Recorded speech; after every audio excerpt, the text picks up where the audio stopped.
Hello everybody, I'm Giorgos Papanikos, member of the Medical Informatics Platform Technical Coordination Team here in Athena, RC. In this session we will talk about MIP Federated Analytics, what is offered, the processes around it, and the overarching solution. We have a lot of ground to cover, so we will unfortunately need to go through it in some speed. In the QA session after the talk, we will have the opportunity to discuss in more detail any questions that will come up. So let's dive right in. Now, an outline of the things we will talk about, a brief introduction to the MIP, its goals, audience, and what it offers. Then we will see how a federation is built up, how it is governed, and how access restrictions are applied. Following that, we will touch on the federated analytics capability offered. A lot of interesting information has already been shared in the previous talk, so we will build on that. After that, we will have a brief look behind the scenes in the architecture and selected topics of the system. The following section will focus on the user and their experience of the system. Finally, some information on how somebody can join the platform. Now, starting with an overview of the medical informatics platform, overall, it provides advanced federated analytics for diagnosis and research in clinical neuroscience research. It needs to be understood that it's not a replacement of existing analysis suites widely used for locally available data. Instead, its primary value-adding features are the federation capability it offers. The audience of the MIP includes primarily clinicians, clinical scientists, clinical data scientists, and it is designed to help adopt advanced analytics, explore harmonized medical data of neuroimaging, neurophysiological, and medical records, as well as research cohort datasets, without transferring original clinical data. A bird's eye view of the MIP would be that of a virtual database aggregating data over distributed sources, analyzing securely stored data, leveraging and reusing them without transferring or sharing them. The offered toolset operates over harmonized data, and this process is assisted and guided by utilities offered by the MIP. And through this, controlled data exploration and machine learning pipelines are provided to the end user. Now let's take a look at how we define a federation within the MIP. First of all, the assertions we built on are that clinical data cannot be shared, transferred, and stored in a centralized way. They can only be analyzed in a federated and collaborative fashion. Data ownership remains fully within the boundaries of the contributor, and they keep full control of accessibility and sharing of the data. And also they have the ability to apply data accreditation and access control through central user management system. To approach this, we put in place a number of data management processes. We follow hardened security and privacy standards. And on top of this, we apply cutting-edge analysis approaches. Federations already in place organized by the pathology they focus on include dementia, traumatic brain injury, mental health, and each one of them counts already some thousands of federated medical records. And we have an epilepsy federation under preparation. Overall installations around Europe include over 30 institutes, and the list has been expanded with new ones. Not all of these are currently part of a federation, but as we will see later, there are multiple ways to join and take advantage of what MIP offers. Here we can take a breath and see some aspects of how a federation is governed. We group data model management and metadata harmonization by pathologies, and within a pathology we define the common data elements over which analysis is performed. Different pathologies can be managed by different groups that, in coordination, control the life cycle and evolution of the available metadata. This information flows down to participating hospitals, and local administrators utilize this and curate their data through the data injection pipeline tooling to feed their federation servers with the data they contribute. The datasets they make available is broadcasted to a registry that the analysis engine then utilizes. The information is also used by the authentication and authorization infrastructure, and through respective service management processes, the users and the groups they belong to, the roles of the available datasets are modeled and the access grants are controlled. The end users, after being authenticated, can submit their requests. These requests are followed by the assigned accreditation, and this governs the user access to a dataset level. Throughout this process, accounting and access tracing information can be maintained. Now let's move on to the analysis capabilities offered by the MIP. Building on what was presented in previous talks, we are already aware of the challenges involved and are brought by the federated nature of the analysis and the privacy restrictions. On top of these, we have algorithmic and processing challenges from the machine learning and data wrangling pipelines and workflows. We had to face technology readiness issues, individual institute policies, required extensibility points, and all this without moving data from place of origin. Some key characteristics that bring additional challenges but are also key differentiators for the MIP include privacy awareness and guarantees through cryptographic bridges such as secure multi-party computation and differential privacy. We're working with aggregation-based findings that combine information from multiple sources. We remain data model agnostic and use state-of-the-art technologies and libraries. And we strive to keep each analysis feature as expressive and configurable as possible to cover an ever-expanding list of use cases.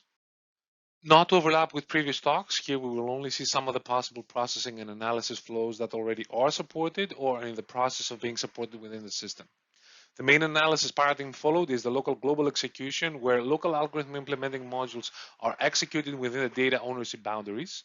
Aggregations are then being sent back to the global node, who orchestrates and requests the next calculation. This can continue as required until the analysis is completed. Analysis workflows include serial execution, where the output of one module is used as the input for the next. Nested execution, where one module can reuse another to complete its own analysis. Parallel execution, where utilizing some task or data splitting logic, concurrent execution over the segments can be utilized, mostly for performance purposes. Saving some time, we will not go into details about each one of the algorithms listed here. We can see the algorithms available currently within the MIP, each one built ground up with the methodology already presented. Now let's touch a bit on the ongoing work and the extensibility aspect. There is work on continuous support and improvements of what is already offered by extending configurability of existing algorithms, which is a continuous process, some bug fixing and performance optimizations. Currently available technologies and libraries include runtimes for Python and R, and there is continuous work on bringing in more machine learning tools and libraries, of course within the environment restrictions that we operate in. With respect to integrating new algorithms, the extending the list of available ones is based on required use cases, but each addition requires a process of integration. Firstly, by defining the methodology by which we will perform the porting, validating that the algorithm can be run under the federation requirements and privacy restrictions that we have, making sure that the data model can cover the algorithm's needs, defining the correctness criteria, and the parameterization requirements of the algorithms, and ensure that the needed visualization of the results are supported. Now it's time to take a quick look behind the scenes in the system that supports the MIP. We're talking about a distributed system built with cloud-ready technologies, a containerized solution that affects distribution, deployment, and upgrade. It offers integration hooks where required and a powerful data store for performant processing close to the data. It's built to handle gracefully both vertical and horizontal scaling. Now let's have a look at an abstracted architecture diagram of the system. We start at the hospital, where a local administrator using the data tools offered can curate, check the quality, and harmonize the available data with the ones defined in the pathology of reference. This data can then be imported in a local deployment of the MIP that comes with a full analysis stack and an extensive user management system to control access and authorization. Using the same data tools, the data can be anonymized and pushed to a hospital-managed federation participating node. From there, the data that is being contributed can be utilized within the context of a federated process, where aggregation calculated are communicated through privacy enforcing techniques. In the central node of this process, an API gateway exposes the logic and selected model to the authorized user. The data catalog acts as a system of reference for pathologies and metadata, while the end user web interface facilitates the user to expose, analyze, and visualize their work. From the privacy perspective, on top of the individual algorithm's built-in logic and methodology used to develop it, the system offers additional constructs to ensure data privacy, like secure multi-party computation, which offers cryptographic guarantees that local partial results are never known. This allows a distributed system to behave as a single centralized database. Additionally, differential privacy. Through this, individual patient records can never be inferred from results. For the purpose of this presentation, we will not go into more detail, as there was a very interesting session on data privacy earlier that touched on these topics and more. With respect to data preparation, ingestion, and quality control tools, the system offers a variety of utilities to facilitate the process. The data catalog is the system of reference with respect to available pathologies, the definition and lifetime of common data element metadata, and versioning policies. It is the central point for the management and processes around data management needs. For the data preparation process, the tools offered can be utilized for quality control, building mapping rules to perform harmonization, inference of data types and values, and much more through a graphical user interface. Imaging data can be processed to extract features to be included in the data set, while the curated data can be anonymized to then be utilized in federation scenarios. A more technically detailed view of the system could be presented at length to provide more info on the protocols, interfaces, and interworkings of individual components. What is important to keep from this view is the distributed nature of the system that is based on a containerized microservice architecture. Encryption in transit and other cryptographic guarantees are employed at the security layer, and administration and monitoring are centrally available. Data ownership can be monitored through the access audit traces. Now it's time to see the system from a user perspective. We will go through the process of selecting the pathology we want to work with and the data sets that we want to analyze. We will explore the data model that is available for this pathology, perform data filtering, and see the distribution and statistics about the data we will experiment on. Define the actual experiment, retrieve the results, and see the visualizations of them. The images used in this presentation are based on the extensive user guide that is available to the end user. So starting off, the user selects the pathology they want to explore out of the ones that they have access to. They can explore the variables that are grouped by themes and drill into the groups and locate and select the variables of interest. Having selected the variables, they can choose to use them as observations or predictions for the subsequent experiment. For the selected set, value distributions are presented to help guide the user. Following the variable selection, there is a step of interactive analysis. Descriptive statistics are presented to the user, while expressive filtering capabilities are offered to limit the data analyzed appropriately.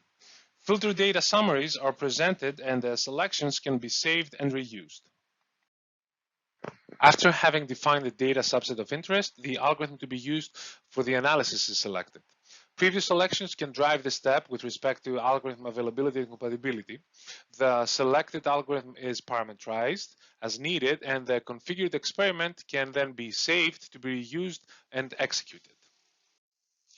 Having successfully completed the configured experiment, the results are presented to the user.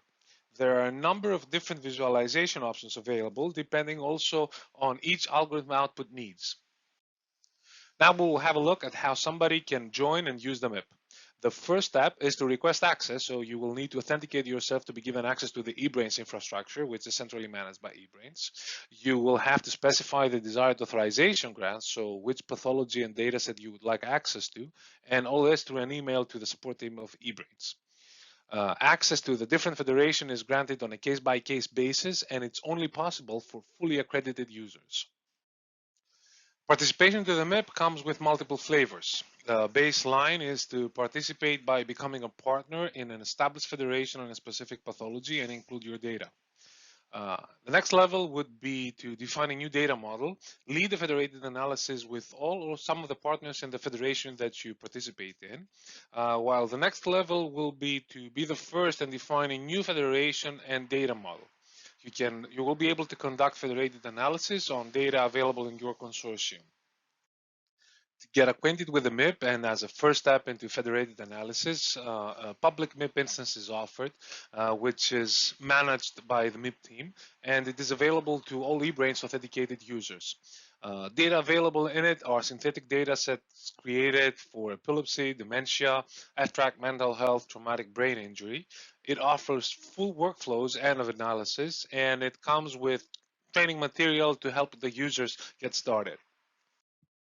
As a next step to help you explore the MIP but still in isolation, a local deployment can be arranged to be deployed in a locally managed infrastructure, coming with authentication, authorization, and user management system.